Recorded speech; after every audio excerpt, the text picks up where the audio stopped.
वीगलज्जलप्रवाहपावितस्थले गलेवलम्ब्य लम्बिताम्बुजङ्गतुङ्गमालिकां ढमढमढमन्निनादवड्ढमर्वयं चकार चण्डताण्डवं तनोतु नः शिवं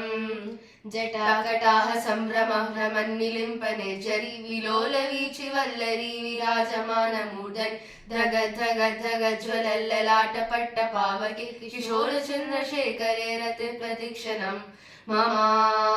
धराधरेन्द्र नन्दिनी विलास बन्धु बन्धुरस्फुरद्दिगण्ट सन्तति प्रमोदमान मानसे कृपा कटाक्ष धोरणी निरुद्ध दुर्धरापति क्वचिद्दिगम्बरे मनो विनोदमेतु वस्तुनि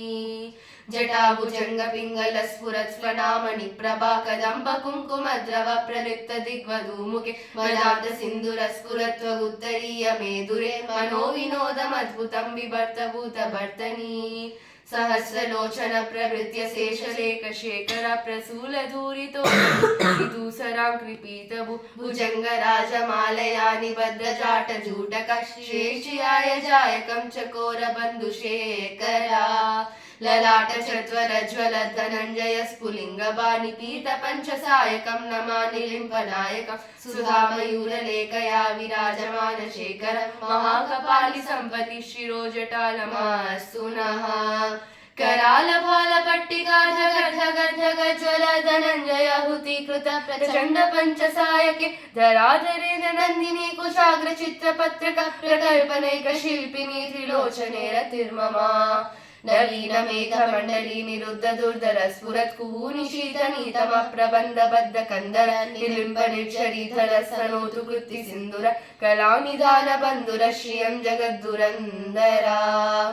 प्रफुल्ल नील पंकज प्रपञ्चकाली महाप्रभा वलम्बि कंठ कंदरी रुचिर्प्रभत कंदरम् स्मराचिदं पुराचिदं भवाचिदं मखचिदं गजचिकान्तकचिदं तमन्तकचिदं भजे अगर्व सर्वमङ्गला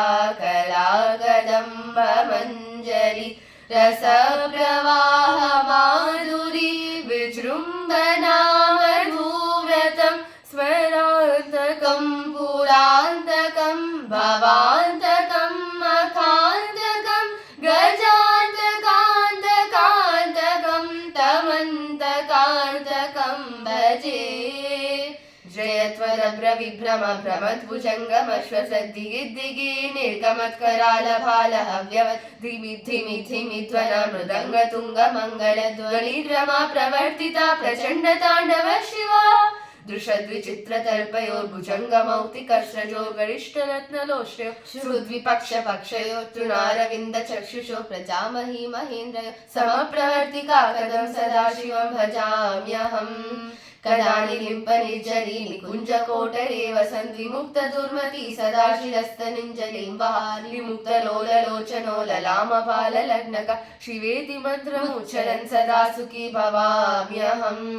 इमां हि नित्यमेव मुक्तमोत्तमोत्तमं स्तवं पतन् स्मरन् ब्रुवन्नरो विशुद्धिमेधि सन्तत हरे गुरौ शुभक्तिमाशु याति नान्यथा गतिं विमोहनं हि देहिनां सुशङ्करस्य चिन्तनं विमोहनं हि देहिनां सुशङ्करस्य चिन्तनं विमोहनं हि देहिनां सुशङ्करस्य चिन्तनम्